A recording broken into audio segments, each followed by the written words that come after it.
Dear parents and student, welcome to Erudite School of Learning, Fatehnagar.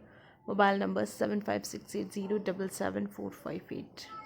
Class 6th, subject History and Civics, chapter number 4, lecture number 2. If you have any doubt in this lecture, then you just need to write in your notebook. Whenever your school class will be open, then you make clear to related teacher. इस lecture से related कोई भी doubt है अपनी notebook में लिखें। जब school open हो तो सब्जेक्ट रिलेटेड टीचर से डिस्कस करें।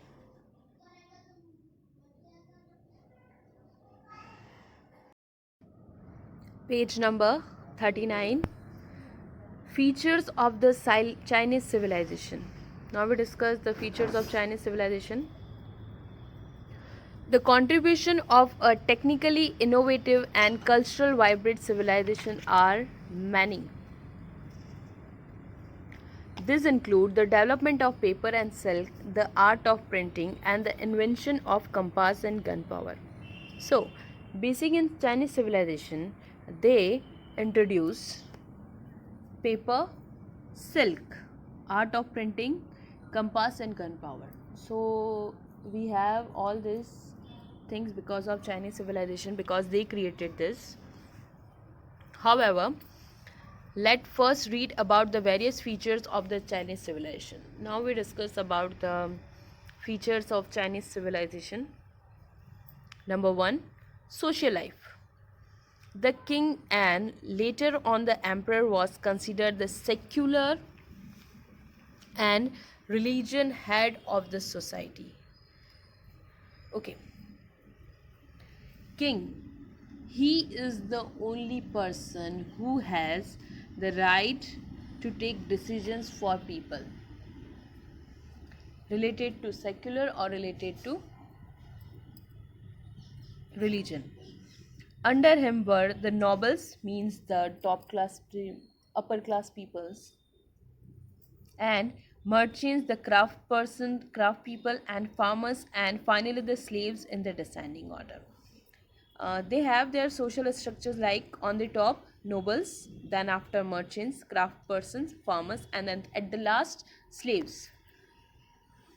वहाँ का जो सोशल स्ट्रक्चर था सेक्युलर था, मतलब वहाँ पर सांसारिक चीज़ों को, सब चीज़ों को इम्पोर्टेंस दी जाती थी, बट किंग जो होता था वो हेड होता था, सारा डिसीजन वो लेता था, रिलीजन से रिलेटेड हो या पब्लिक से रिलेटेड हो। और वहाँ का सोशल स्ट्रक्चर जो था, सबसे टॉप पे आते थे नोबल्स, उसके बाद आते मर्चेंट्स, फिर क्राफ्ट पीपल, फिर फार्मर्स, और लास्ट में आते थे slaves. The army was also important and the warrior noble held a special position. Army is also important, but warrior nobles means army के जो head होते थे उनकी first position रहती. They were feared and respected. The family was a close knit unit, means they live in joint family, and elders and ancestors means purvaj, were greatly respected. Several families lived in a group or clans. Okay, families lives in a group, like that time they have a joint family system. Here you can see in this picture, did you know, in 1974, under a field of Shangzi province of China, archaeologists found over 8,000 life-size terracotta warrior, popularly called the Terracotta Army. The uniform of each soldier is very detailed. No two soldiers have the same facial features. It is believed that these soldiers guarded the tomb for the first emperor of China, Shuangdi. Terracotta army, here you can see the pictures of terracotta army. ये जो army थी इनके सबके faces अलग हैं, ठीक है, और जो इनकी ड्रेसेस है उसको इतना डिटेल में कार्व किया है.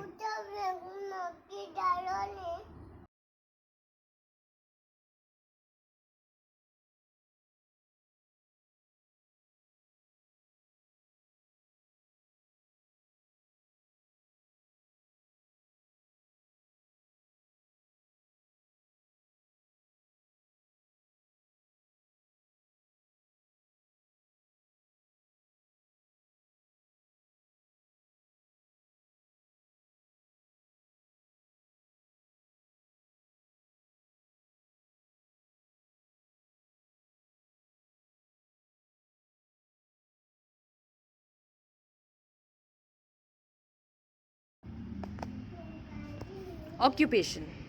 Next topic.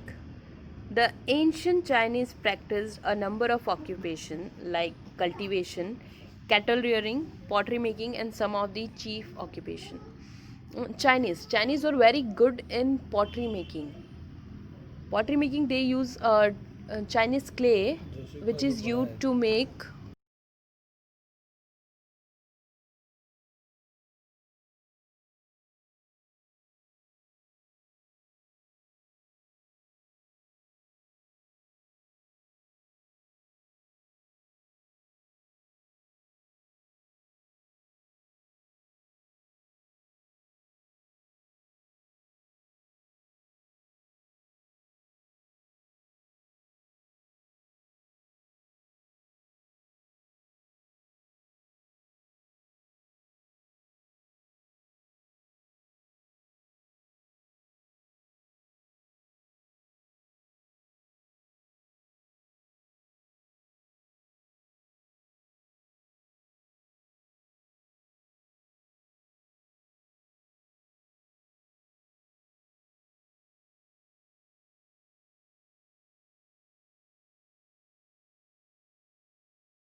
चाइनीज़ जो हैं उन पॉटरी मेकिंग में बहुत अच्छे थे।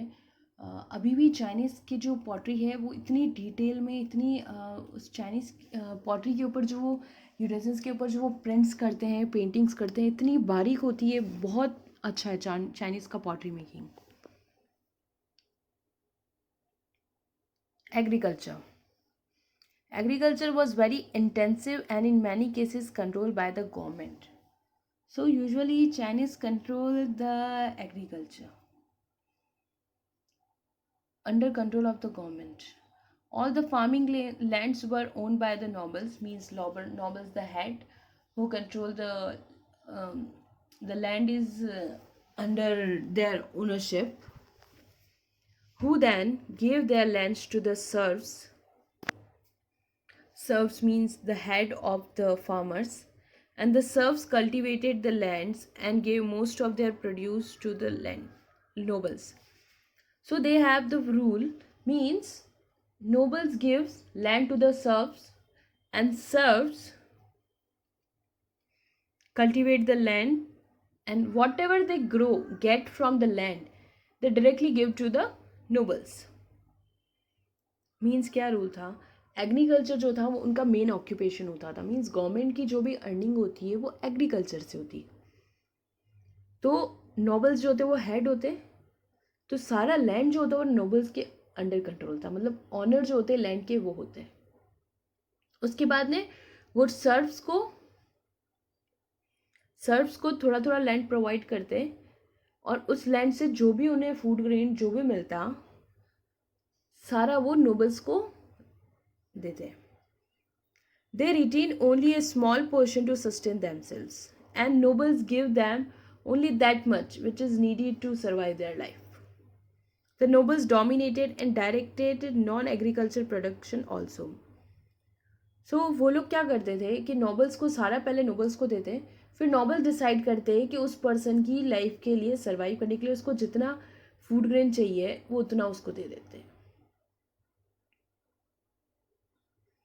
Next page, page number 40. Under the Zhou dynasty, a vast irrigation system developed so that there was a surplus of food grain. In Zhou dynasty, they developed irrigation system. उससे पहले irrigation system नहीं था. The Chinese grew. Basically, what they grew? Rice, wheat, millet, barley, and soybean. So Chinese grew some crops. क्या क्या grow करते? Rice, wheat, millet, barley and soybean. According to legend, tea was first cultivated by the Chinese. So if we study ancient history, the first country who cultivate tea is China. So tea जो आया है, चाय जिसे हम कहते हैं, वो China ने सबसे पहले ग्रो किया था. It was used for medicinal purpose. Later it became a popular drink. In the beginning they used as a medicine, like we use tulsi, pudina, just like they use tea. But later on they used this as a drink on daily purpose. तो T को पहले medicinal use से use करते थे, medicinal purpose से use करते हैं. Domestication of animals. The ancient Chinese used horses and horse-drawn carts to transport. Horse-drawn carts means तांगा कह सकते हैं हम उसे. They also domesticated cattle, sheep, dog, and poultry. Usually, what they domesticate? Sheep and dog also. So ancient civilization में आपको horses का use ज़्यादा दिखेगा. Sericulture. Sericulture or silk production forms an important part of Chinese tradition. So silk production is first started at Chinese civilization. Perhaps the Chinese were the first to rear silkworms on mulberry trees. For a long time, the art of spinning silk remained a closely guarded secret. It was the main item of export by Chinese during the ancient period. Okay, Chinese know how to grow silk, but they don't show other countries how to make the silk. Chinese ने जो ये art of silk है वो खुद ने छुपा कर रखा था कई सालों तक. वो इसे एक्सपोर्ट करते थे बट दूसरी कंट्री को नहीं शो करते थे कि वो सिल्क कैसे बनाते हैं. तो सिल्क के थ्रू उन्हें वो बहुत कुछ एक्सपोर्ट करते और उसकी वजह से उन्हें बहुत उनकी इकोनॉमी बहुत अच्छी इम्प्रूव हुई क्योंकि वो बहुत ज़्यादा अमाउंट दूसरी कंट्रीज से सिल्क के अगेंस्ट लेते हैं. A Chinese painting on silk. Okay, they do painting on silk. Means look, silk के ऊपर पेंटिंग किया हुआ है. Silk it's a kind of fabric. बहुत shiny soft सा fabric होता है silk.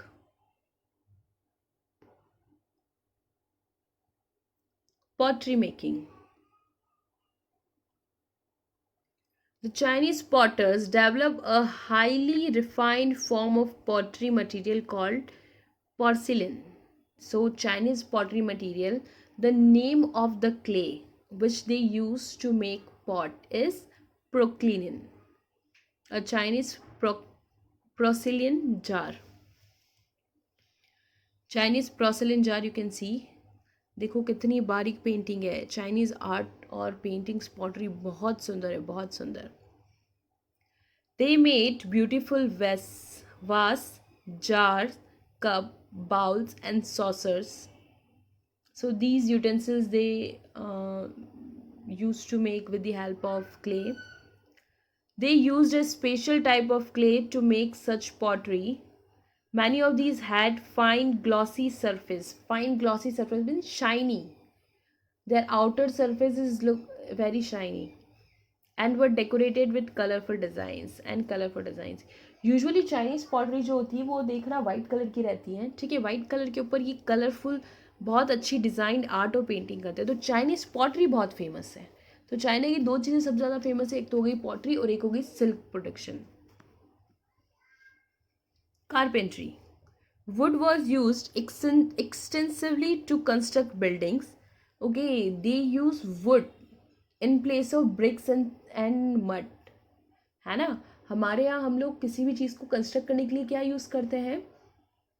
मड यूज़ किया जाता था, ब्रिक्स यूज किए जाते थे, स्टोन यूज़ किए जाते थे हमारे इंडियन सिविलाइजेशन में, हड़प्पन में.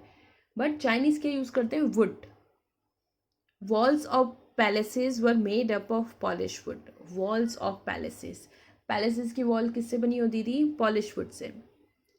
The Chinese also made beautiful cabinets inlaid with ivory. They use ivory also. Ivory से मिलकर ही बहुत सारे cabinets बनाते थे ये लोग. Ivory it's हाथी दांत.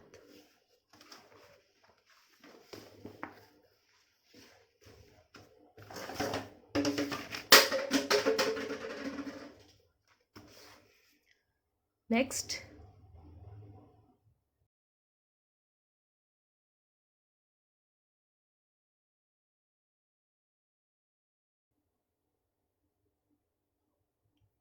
Trade. The Chinese exported silk, tea, porcelain, pottery, paper to Japan, India, Egypt, Mesopotamia, and even parts of the Europe. Means they are very good in business strategies. Silk, T, porcelain, pottery, paper, ये कहाँ कहाँ export करते हैं? Japan, India, Egypt, Mesopotamia और Europe के कुछ parts में. They use both land and sea routes for transportation. They use both land and sea routes.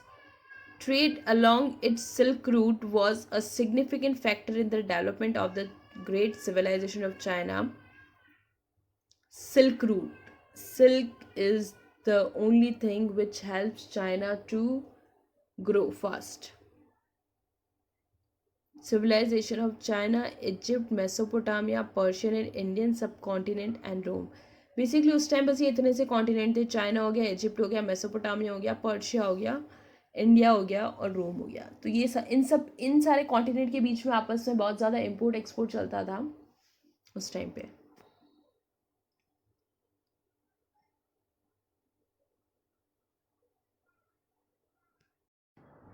Okay, your today's homework, class 6th, subject history and civics, chapter number 4, lecture number 2, homework. Word meaning: imperial. Imperial means Shahi. Secular, Sansari. Serfs, Krashidas. Intensive, trouble. Written, distribute. Dominated, शासन करना. Porcelain, चीनी मिट्टी. So complete your work and send your daily homework before 9 o'clock every day in good handwriting on this WhatsApp number 7568077458. Daily 9 बजे से पहले आपको अपना homework rough notebook में गुड हैंड राइटिंग में करके स्कूल के व्हाट्सएप नंबर 7568077458 पर सेंड करना है. Thank you. Have a nice day.